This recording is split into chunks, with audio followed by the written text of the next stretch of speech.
के किनेको त्यहाँ यहाँ 25 तल फटाफट हो र बनाउनु फेरि अस्ति कहाँ गएको होस् भन् त ला कता घुम्न गएको थियो अरे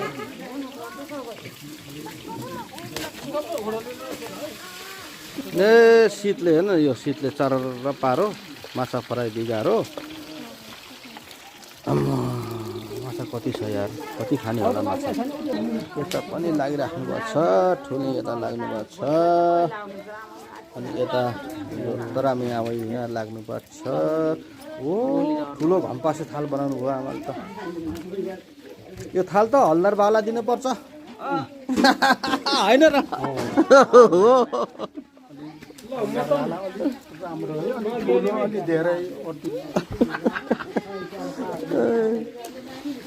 पानी अलि हाल ठोक ठोक झ्यामा पानी हाल त यो मटर ग्रेभी यसरी झोल हाल्यो रस खाने हो झोल खाने हो सरफ सरफ पनि हालेर खनाउनु को जाग्री अलि घट्छ सुक्छ पकाउनु पर्छ 2 घण्टा भयो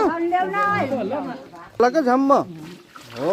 त्यसरी अनि टक्क ढक्कन लगाइदिएपछि एकछिन पाक्छ 2 घण्टा